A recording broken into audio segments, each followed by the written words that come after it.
इसके समर्थक हैं या नहीं? भाई जब तक मुख्यमंत्री नीतीश कुमार हैं, एक भी रुपया जो बिहार में आएगा वो मुख्यमंत्री नीतीश कुमार जी के भ्रष्ट अधिकारियों की जेब में जाएगा।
नीतीश कुमार के द्वारा बिहार में जो शराबबंदी कानून में ना ही तो सुधार किया जा रहा है और ना ही उसे हटाया जा रहा है, फिर भी बिहार में शराब की नदियां बह रही है।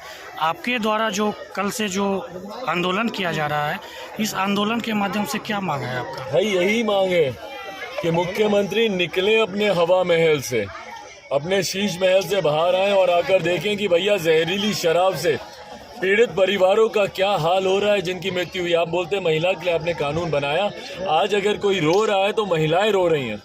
किसी ने अपना पति खोया, बेटा खोया, भाई खोया और बाकी की महिलाएं इस डर में जीवन बिता रही हैं कि पता नहीं कब किसके परिवार में क्या घटना घट जाएगी। हकीकत तो है भैया, जो आपने बोला शराब की नदियां बह रही हैं, होम डिलीवरी हो रही है शराब की। जहरीली शराब के ठेकेदारों ने जिले में ही नहीं पंचायत में अपनी जड़ें जमा ली हैं। खुलेआम शराब की बिक्री हो रही है और उस पर मुख्यमंत्री नीतीश कुमार जी सोचते हैं कि भैया बंद कमरे में एक शपथ पढ़वा देंगे तो शराबबंदी कानून लागू हो जाएगा। आजकल उनको शराबबंदी के अलावा कुछ दिखता नहीं। बिहार में किसी और समस्या का वो जिक्र करते नहीं, पर शर्म की बात यह है कि इतना करने के बाद भी शराब बिकनी बिहार में बंद नहीं हो रही है। पूरी विफलता का जिम्मेदार सिर्फ और सिर्फ मुख्यमंत्री नीतीश कुमार है। और जितनी मौतें हुई हैं, और उनको मैं मौतें नहीं हत्याएं मानता हूँ, जो कि मुख्यमंत्री नीतीश कुमार की गैर व्यवस्था की वजह से हुई हैं, उन हत्याओं के जिम्मेदार मुख्यमंत्री नीतीश कुमार। उस पैसे से जनता का कोई भला होने वाला नहीं है। भाई मुख्यमंत्री नीतीश कुमार को आज विशेष राज्य के दर्जे की याद आती है। इन्होंने पिछले 3 साल में 2 चुनाव भारतीय जनता पार्टी के साथ मिलकर लड़े, तब आपको विशेष राज्य के दर्जे की मांग क्यों नहीं दिमाग में आई? 2019 से पहले आपने क्यों नहीं पूछा कि अगर आप बिहार को विशेष राज्य का दर्जा नहीं देंगे तो हम आपके साथ मिलकर चुनाव नहीं लड़ेंगे? 2020 के चुनाव में क्यों नहीं मुख्यमंत्री नीतीश कुमार ने बोला कि अगर आप विशेष राज्य का दर्जा नहीं देंगे तो हम आपके साथ मिलकर चुनाव नहीं लड़ेंगे? जब आप महागठबंधन छोड़कर रातों रात जब आप एनडीए गठबंधन का हिस्सा बने थे, तो उस वक्त आपने शर्त क्यों नहीं रखी थी कि भैया विशेष राज्य का आप दर्जा नहीं देंगे तो हम महागठबंधन छोड़कर एनडीए में नहीं आएंगे? झुंझुना विशेष राज्य के दर्जे को इन्होंने झुंझुना बना के रखा हुआ है। ये सोचते हैं कि बिहार की जनता को ये झुंझुना दिखाएंगे और बिहार की जनता हमको अपना वोट देती रहेगी। भैया कब तक? आप पहले ये बताइए कि जितनी राशि केंद्र सरकार आपको देती है, आप ही की डिप्टी सीएम साहिबा ने बोला है ये कि केंद्र सरकार विशेष राज्य के दर्जे से ज्यादा राशि राज्य सरकार को दे रही है। हमारे प्रधानमंत्री आकर पहले ही हजारों करोड़ की घोषणा करके जा चुके हैं, तो उस पैसे का क्या हुआ? पहले ये जवाब मुख्यमंत्री नीतीश कुमार दें। बप्पी लहरी जो गायक थे, उनकी मौत हो गई है, उसके मौत पर नहीं, बिल्कुल उनके लिए हम लोगों ने आज सुबह एक श्रद्धांजलि सभा भी रखी थी, 2 मिनट का मौन। बप्पी लहरी जी ना सिर्फ संगीत के क्षेत्र में, पर मुझे लगता है कि कला के क्षेत्र में उन्होंने जो एक अमिट छाप अपनी छोड़ी है, एक संगीतकार के तौर पर ही नहीं बल्कि एक गायक के तौर पर भी। और उनकी जो एक अनोखी आवाज़, और ये उन दिनों की बात है जब अलग आवाज़ों का चलन इतना ज़्यादा नहीं था, पर उसमें भी उन्होंने जो एक अपनी अलग पहचान बनाई संगीतकार के तौर पर, गायक के तौर पर, मुझे लगता है उन्होंने हर किसी के जीवन में कम ज़्यादा ज़रूर अपना प्रभाव छोड़ा है। उनके जाने से ना सिर्फ कला के क्षेत्र में बल्कि मुझे लगता है पूरे देश के हर एक व्यक्ति के जीवन में उनके जाने से जो कमी महसूस हुई है उसकी भरपाई शायद ही कभी कोई दूसरा कर पाएगा। भगवान उनकी आत्मा को शांति दे, ये प्रार्थना करता हूँ। क्या उसको किस रूप में आप देखते हैं?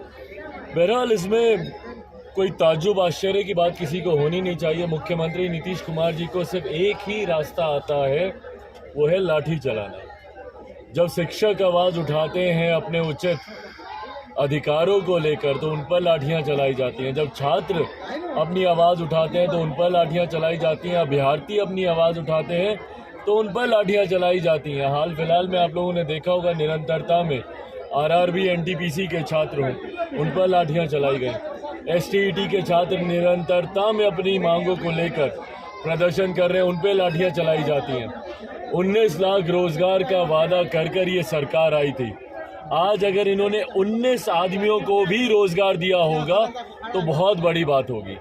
तो मुख्यमंत्री नीतीश कुमार जी बिहार की जनता की आवाज़ को दबाने के लिए, उनके अधिकारों को रौंदने के लिए निरंतरता में लाठीचार्ज करवाने का काम करते। कल हम लोग तमाम इन मांगों को लेकर ही सड़क पर उतरे थे, भले वो रोजगार से जुड़ा हुआ विषय हो या बालिका सुधार गृह में जिस तरीके से छोटी छोटी बच्चियों के साथ उनको देह व्यापार में घसीटा जाता है। और दुख की बात तो तब है कि वो जिस इंचार्ज का नाम लेती हैं उनको 24 घंटे के भीतर ही आप क्लीन चिट दे देते हैं। तो इन तमाम मांगों को लेकर अनुसूचित जाति जनजाति पर जिस तरीके से पिछले कुछ महीनों में अपराध की घटनाएं बढ़ी हैं, अगर आज की तारीख में अगर आप आंकड़े देखें तो लगभग 60-65% अनुसूचित जाति वर्ग से आने वाले लोगों की हत्या, अपहरण, उनके परिवार की बच्चियों का बलात्कार, ऐसी दुर्भाग्यपूर्ण शर्मनाक घटनाएं हाल फिलहाल के दिनों में उसमें बढ़ोतरी हुई है। और ये होना स्वाभाविक भी था, क्योंकि हमारे मुख्यमंत्री ने चुनाव से पहले वादा किया था। और सोचिए, एक गृह मंत्री जो प्रदेश के मुख्यमंत्री हैं, उनकी सोच में हत्या जैसा शब्द आता भी कैसे, पर उन्होंने वादा किया था कि अगर किसी दलित परिवार में हत्या होगी तो उसके आश्रितों को सरकारी नौकरी दी जाएगी, जिसके परिणाम स्वरूप हत्याएं तो खूब हुई, पर किसी भी एक भी दलित अनुसूचित जाति परिवार में किसी को इन्होंने सरकारी रोजगार देने का इन्होंने काम नहीं किया। रोजगार देना तो दूर, हमारे बच्चों को अंबेडकर छात्रावास से निकाल कर इन्होंने बाहर सड़क में फेंक कर उनका जीवन, उनका भविष्य अधर में लटकाने का काम किया। तो तमाम इन बातों को लेकर, बढ़ते अपराध, घटते रोजगार के अवसर, इन तमाम बातों को लेकर हम लोगों ने कल राजभवन मार्च किया था, जिसमें यकीनन मुख्यमंत्री जी के आदेशानुसार हम लोग के ऊपर आंसू गैस के गोले, हम लोगों के ऊपर वाटर कैनन से पानी का प्रभाव, साथ ही में लाठी, साथ ही में हम लोग की गिरफ्तारी भी हम लोगों को की गई। चिराग जी, नीतीश जी पर बेल्ट लगा दिया गया है, आप इस पर क्या? भाई, ये विषय ऐसा है जिसपे जितनी गंभीरता से और जितनी संवेदनशीलता से राजनीतिक बयानबाजी हो उतना जरूरी है। ये ऐसा विषय है जिसपे राजनीतिक लाभ के लिए अगर कोई बयानबाजी करता है तो वो गलत है। पहले तथ्यों का सामने आना जरूरी है, जानकारी का आना जरूरी है कि क्या हिजाब पर पाबंदी रातों रात लगाई गई। हम सब स्कूल से पढ़े लिखे हैं, ड्रेस कोड को हम लोग जानते हैं। भारतीय सेना में भी अगर आप जाएं वहाँ पर भी ड्रेस कोड होता है। ड्रेस कोड का पालन हर एक जगह किया जाता है, पर यह बात जानना जरूरी है कि क्या रातों रात ये आदेश दे दिए गए कि भैया आज से ये ड्रेस कोड लागू होता है, कल से आप लोग हिजाब नहीं पहनेंगे।